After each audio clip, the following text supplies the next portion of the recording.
BRS रुकन कानून साज कौंसिल व साबिक वज़ीर दाखिला मोहम्मद महमूद अली ने रियासत में बरसर इख्तिदार कांग्रेस हुकूमत को पानी शदीद तनकीद का निशाना बनाते हुए कहा है कि रेवंत रेड्डी हुकूमत अक़लियतों की फलाह बहबूद को मुकम्मल तौर पर नजरअंदाज कर रही है।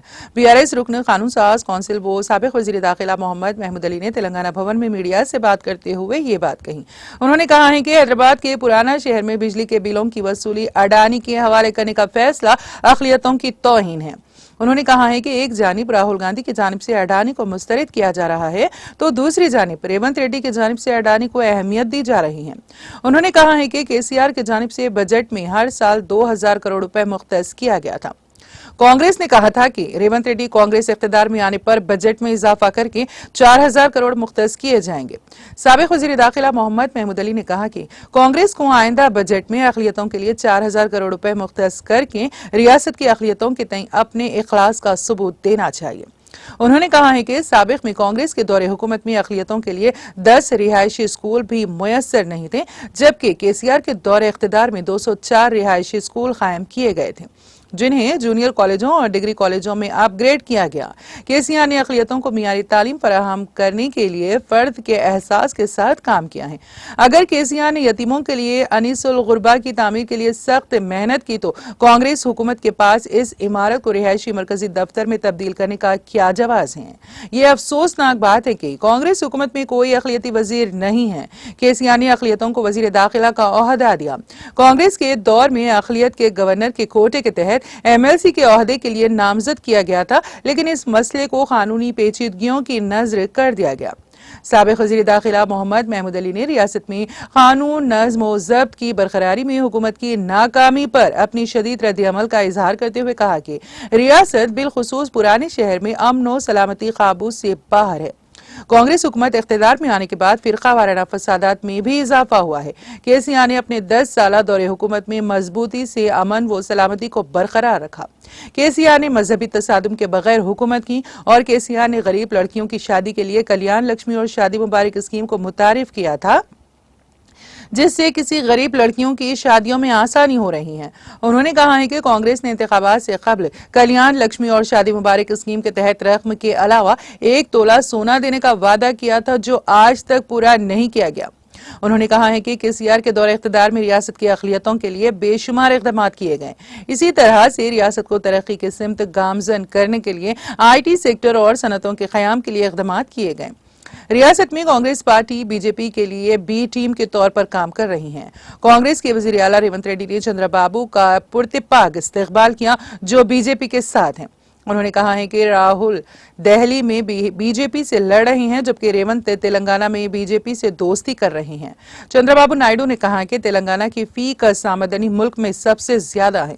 केसीआर की कोशिशों से तेलंगाना की फी कस आमदनी में इजाफा हुआ। चंद्रबाबू की जानिब से तस्लीम किए गए हक़ाइक़ को रेवंत रेड्डी नजरअंदाज नहीं करना चाहते। उन्होंने कहा है कि आने वाले दिनों में पूरी दुनिया केसीआर की अजमत को तस्लीम करेगी और जिस तरह उन्होंने तेलंगाना की तरक्की की है। मोहम्मद महमूद अली ने कहा है कि पार्लिमानी इंतखाबात में अक़लियतों ने कांग्रेस को वोट दिया था, इसके बावजूद रेवंत रेड्डी हुकूमत अक़लियतों की फलाह बहबूद के लिए कोई कदम नहीं उठा रही है। उन्होंने कहा है कि पार्लिमानी इंतखाबात में कांग्रेस पार्टी की जानिब किए गए अक़लियतों के साथ किए गए वादों को पूरा करने के लिए रेवंत हुकूमत को फौरी कदम उठाना चाहिए।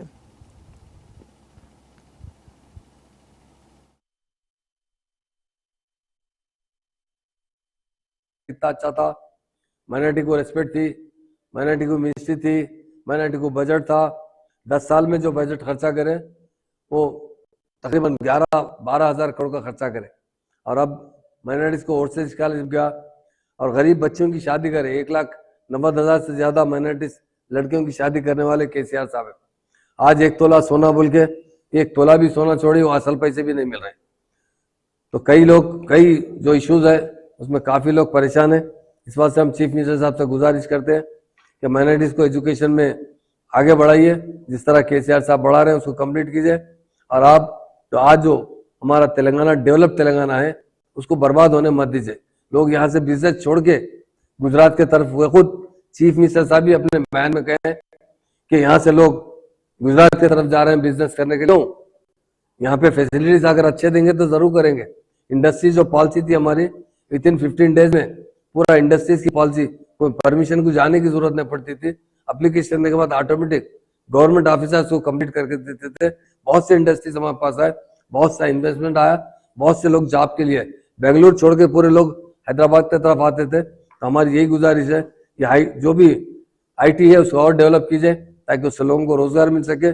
और प्रॉपरली हम यही गुजारिश करने के लिए आज प्रेस लिए कि माइनॉरिटी से जो किए गए वायदे हैं उसे पूरा कीजिए।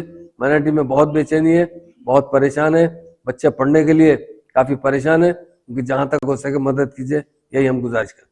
మైనార్టీ బడ్జెట్ भी ఎక్కువ వేలే మైనార్టీ బడ్జెట్ లో ప్రామిస్ చేసిన సప్లాన్ చేస్తాండి నియర్లీ 200 డేస్ అయింది సప్లాన్ కి ఇది ప్లాన్ ఇది तो రిక్వెస్ట్ చేస్తున్నారు ఇమీడియట్ जो ప్రామిస్ చేసిన అది ఇవ్వాలి जो ప్రామిస్ మీ చేసిన అది కంప్లీట్ చేస్తే బెటర్ ఉంది ఫస్ట్ మైనారిటీ మినిస్ట్రీ ఇవ్వాలి ముందే లీడర్స్ మీ దగ్గర మీ ప్రాపర్లీ ఇస్తలేదు మీ మైనారిటీకి ఎందుకు ఇస్తలేదు మీ ఇష్టం రాంగ్ ఉంది మీ ప్రామిసెస్ అప్పుడు 3 to 4 మినిస్ట్రీ ఇస్తా అంటే హామీ ఇచ్చారు ఒకటి भी ఇవ్వలేదు केसीआर साहब प्रॉमिस नहीं करके मुसलमान को डिप्टी सीएम बनाए प्रॉमिस नहीं करके मुसलमान को 204 रेजिडेंशियल स्कूल खोले प्रॉमिस नहीं करके आर्फन स्कूल के लिए 4400 का जमीन 39 करोड़ रुपए सैंक्शन करे।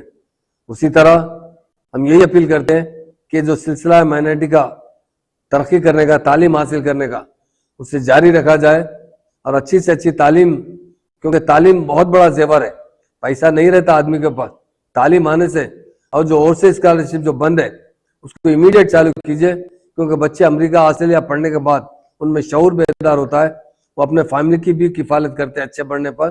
केसीआर साहब एक बात प्रेस में कहते हैं मैं तो आपके बच्चों को फ्री भेजा रहा हूँ आप वहां जाने के बाद पढ़ने के बाद काबिल बनने के बाद अपने खानदान की किफालत कीजिए अपने खानदान के बच्चों की मदद कीजिए ताकि खानदान के लोगों को मदद मिल सके और अच्छी जिंदगी गुजार सके। और आज एजुकेशन सबसे बैकवर्ड है हर कौम से ज्यादा बैकवर्ड एजुकेशन कांग्रेस का बहुत बड़ा कारनामा है। आजादी की जंग में मुसलमानों ने बहुत बड़ा रोल अदा किया था वहां हिंदुस्तान पाकिस्तान तकसीम होने के बाद हमारे साथ नाइंसाफी की गई हमारा क्या कसूर था बताइए। वो तो अंग्रेज करे तो काम है और हम मुसलमानों का क्या कसूर है। हमें एजुकेशन से बिल्कुल बैकवर्ड करने में कांग्रेस सबसे आगे बढ़ी है उसकी हम सख्त मजम्मत करते हैं। हम यही अपील करते हैं कि माइनॉरिटी के साथ इंसाफ किया जाए माइनॉरिटी को अच्छी तालीम दी जाए और से शहरत दी जाए और ये आर्फन स्कूल है उसे उसी तरह केसीआर साहब का जो मकसद था उसके लिए कंप्लीट कीजिए। Thank you.